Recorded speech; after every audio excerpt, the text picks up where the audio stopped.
Mas meu pronunciamento de hoje, senador Paulo Paim, é exatamente o assunto que está na pauta desde ontem à tarde.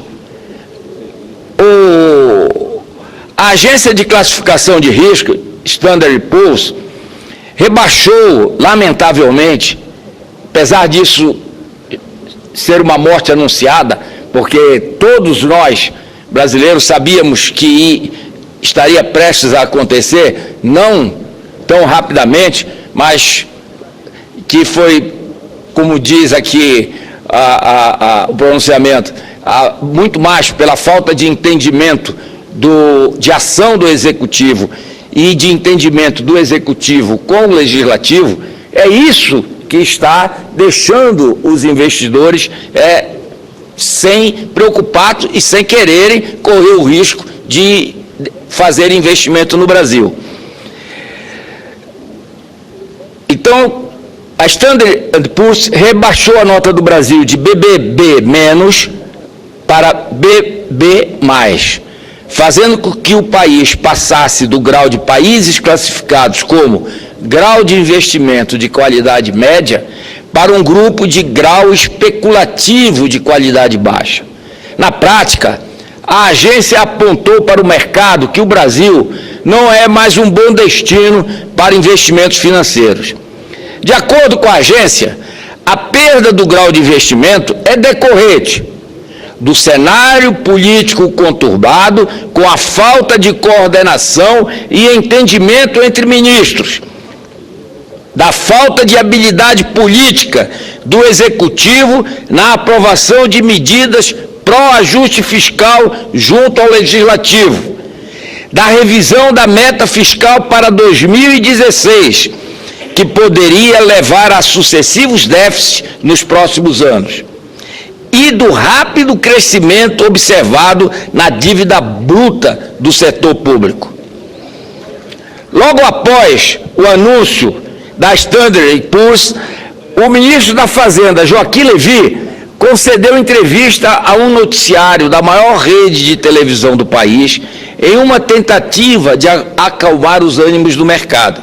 Na entrevista, foi reafirmado o compromisso fiscal do governo federal. Também já fiz referência, assisti no Jornal da Globo a entrevista do ministro Levy. E foi nítido o constrangimento que o ministro Levy estava quando questionado pelos dois apresentadores do Jornal da Globo, que fizeram perguntas e que, na realidade, na prática, não foram respondidas pelo ministro da Fazenda. Apesar do esforço do ministro, as consequências da queda do rating do Brasil já estão sendo sentidas. Apesar do anúncio do Bacen de que iria intervir no mercado de câmbio, a taxa de câmbio abriu em forte alta hoje, na abertura do mercado.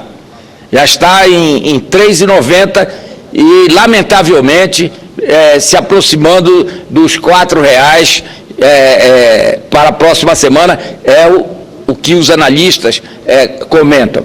Ao mesmo tempo, a Bovespa passou a operar em forte baixa. A médio e longo prazos, as consequências devem ser bem mais severas do que flutuações diárias dos mercados. O fluxo de recursos internacionais deve se escassear, pressionando ainda mais a taxa de câmbio. Alguns analistas já apontam que o dólar fechará em 2015 próximos a R$ 4,40, quando a expectativa anterior, antes do rebaixamento, era de R$ 4,00. A pressão sobre a taxa de câmbio tem efeitos sensíveis sobre a inflação do país, que pode voltar a se aquecer, justamente no momento em que dava sinais de estabilidade. Para conter a alta do dólar e dos preços, é provável que o Bacen volte a utilizar a taxa Selic, restringindo ainda mais o mercado monetário. Que, como já disse, não sou economista, mas acredito que o caminho não seja esse. já havia um consenso no mercado de que a Selic se manteria no patamar de 14,25% ao ano até o final do ano, tanto de arrefecimento da inflação como pelas falas dos membros do Copom. Porém, agora o cenário mudou e não é improvável que essa política mude e, lamentavelmente, a taxa de juros volte a subir. Com juros mais elevados, maior será a despesa do setor público. Já disse e repito, a cada 0,5% de aumento da taxa Selic, há um gasto do Tesouro de 9 bilhões de reais. Então, se nós estamos querendo diminuir o déficit, a cada aumento de juros nós aumentamos o déficit. Ou seja, é contraditório a ação do Executivo em relação ao que ele propõe para o Congresso e transfere a tarefa que é dele, Executivo, para o Congresso. Manda o orçamento de 2016 com um déficit de 30 bilhões para que o Congresso faça os cortes. Deveria ser devolvido ao Executivo o plano orçamentário para que ele fizesse os cortes e mandasse aqui para cá o orçamento equilibrado e não transferir para o Congresso a responsabilidade que é deles.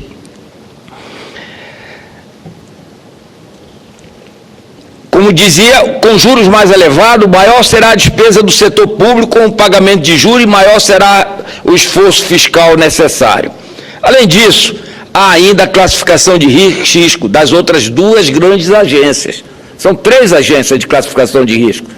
Somente uma, Standard & Poor's, que fez o rebaixamento.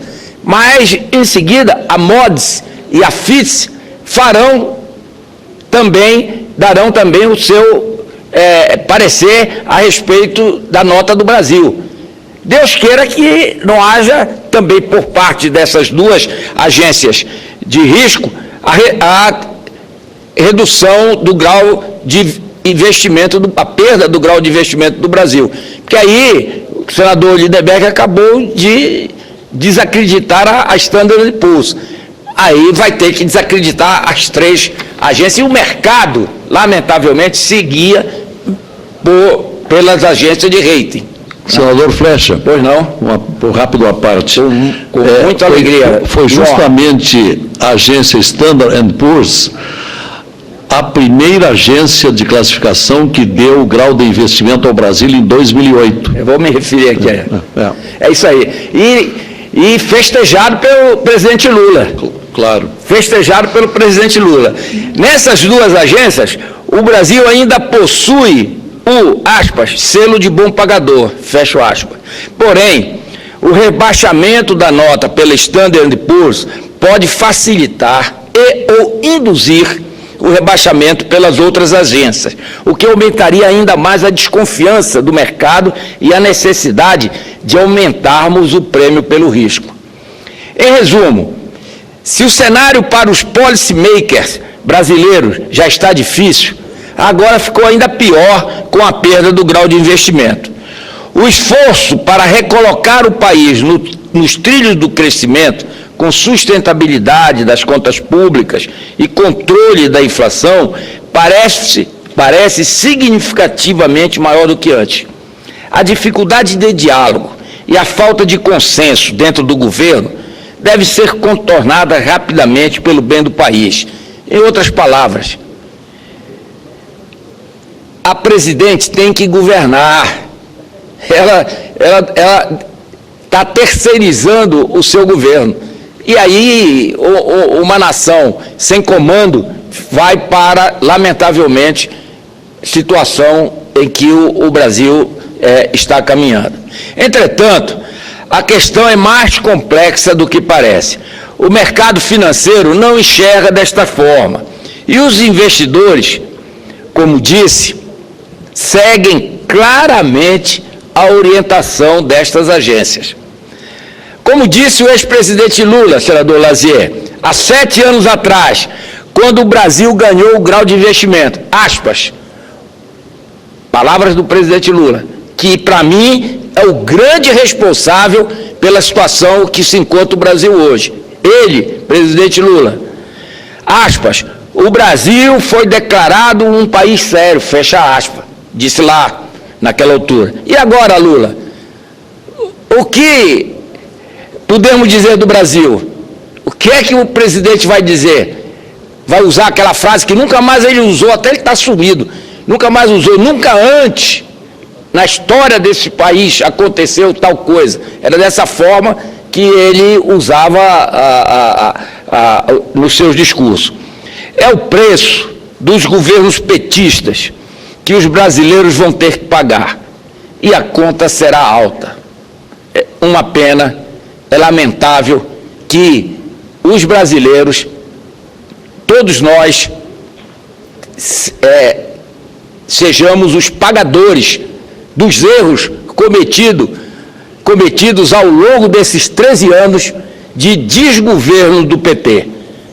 Era o que tinha a dizer, senhor presidente.